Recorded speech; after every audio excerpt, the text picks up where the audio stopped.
Hi bookish friends, it's Anna from The Bookish Maven, and today is my November TBR video.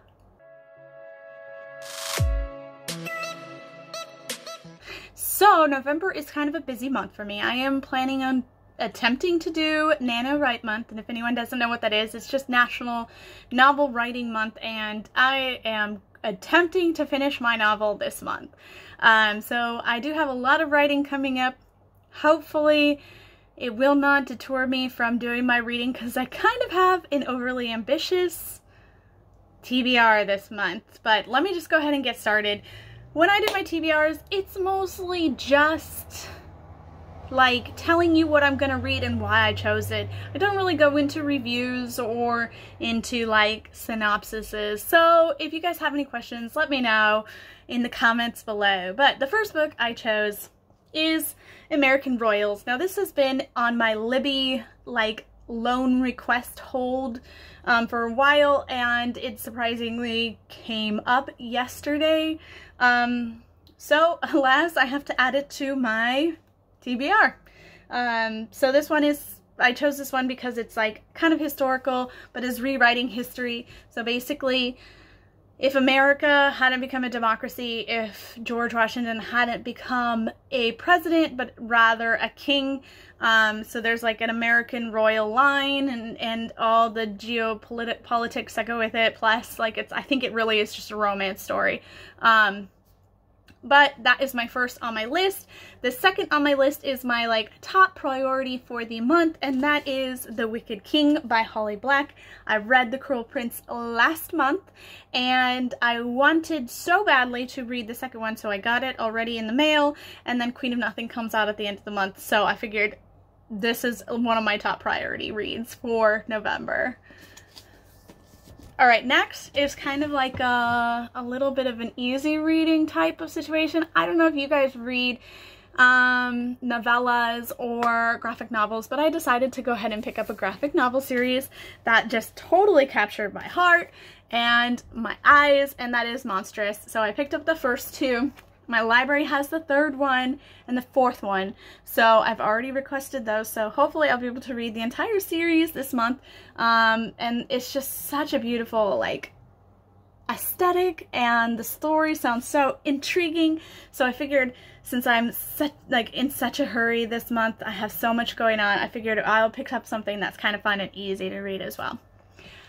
This whatever number I'm on now, I'm just not even going to number them from now on, is a novella that I have been curious about for a long time, and it is by Mrs. Gaskell. She was a Victorian writer.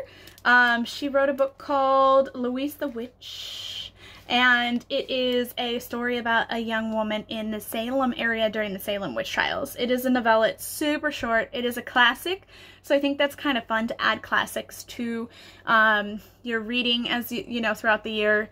So I don't know, I like to be a varied, like, knowledgeable reader, so I figured it would be a fun one. It's easy to read, and it kind of still has that little bit of a creepy atmosphere from like October. So yeah, I'm gonna read that one. This is not the whole book. This is a compilation of her stories. So the one I'm reading is in the back of the story.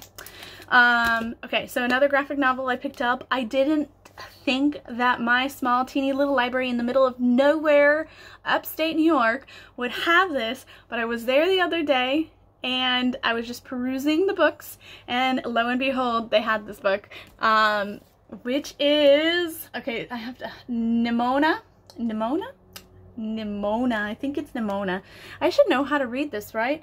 But this is by Noelle Stevenson, and it's a graphic novel. I picked this one up. It has such a fun like storyline premise, and it is a colored graphic novel. I think it would be kind of a fun one to go through and read. So I picked that one up as well as an easy read this month. So the next one is the second book in the Grishaverse series, and that is Siege and Storm by Leigh Bardugo. I read the first one last month. I loved the first 100 pages. Then it took a like, oh, I'm not sure if I like this or I don't like this kind of turn. I don't really know how I'm going to feel about this story. But I'm determined to get through them before I start Six of Crows. It's just what I told myself, so I gotta kind of, you know, stick with it. So it was pretty quick to get through the first book, so I'm hoping this book will just be as easy to read and just kind of fluff, I suppose. So that's that one. The next one I picked up because one of my favorite booktubers had talked about this, and just like the way that she had discussed it just totally like set my heart on fire. I thought it would be just a fun book to read. Plus, I hear great things about the second book, so I can't wait to read both of them, and that is Kings of Wild, and this is by Nicholas Ames. I don't know, I'm sorry. Amos, maybe it's Amos. Nicholas Amos, let's say it's, I don't know if it's Amos or not. Anyways, it's Kings of Wild. Kings of the Wild, and I think this is going to be such a fun book. It is an adult fantasy book, but it's basically about a bunch of retired soldiers who are called back to action, and it just kind of follows their journey and their storyline, and I think it's going to be fantastic. It is something I've wanted to read for a while since I heard about it, and I picked it up as soon as I could, so so excited. Next one is the second in a series, and that is The Lady's Guide to Petticoats and Piracy by Mackenzie Lee. This is a Gentleman's Guide to Vice and Virtue sequel. I really enjoyed the Gentleman's Guide to Vice and Virtue. Yeah, I was making sure I said it right. And I loved his sister in that book. I loved her character. I really enjoyed like her storyline that went along with it, and so I was like, oh gosh, I gotta read this one. So I picked this one up from the library, but I also have it on audiobook, so I will be able to give myself kind of a little bit of a break and read and like supplement with the audiobook. So that's always a good thing to do when you've got a really busy month. So next one is one that I didn't really have an intention to read, but because they had it at my library, and I don't know, I just felt like I wanted to pick it up, and that is Once and Future, and this is by James Patterson. No, it's not. By Amy Rose Capetta and Corey McCarthy.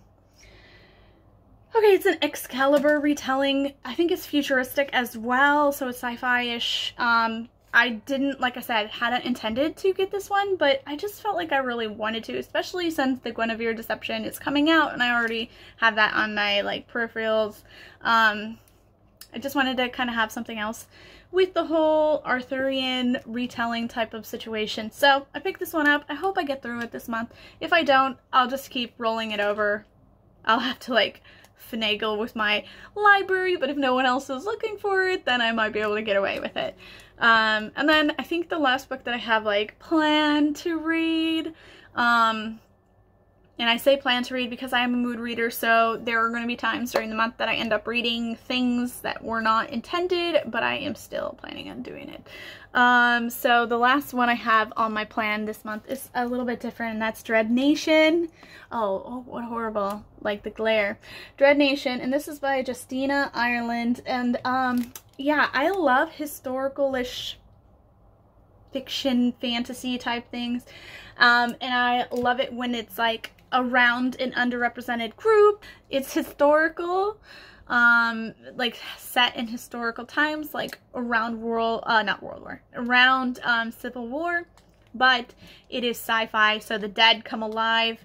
There's a young woman named Justine, and she is looking for a better life for herself as a Black American, but so there's a lot of political intrigue and stuff going on, family dynamics, and then also like the dead rising and people going missing and a call to action type of storyline. I can't wait to read it. I do have the audiobook to go along with it as well, so that's another aspect of like being able to read a book and supplement it with the audio when I'm having like a lot more time restrictions. So there you go. Those are the couple of books that I chose this month.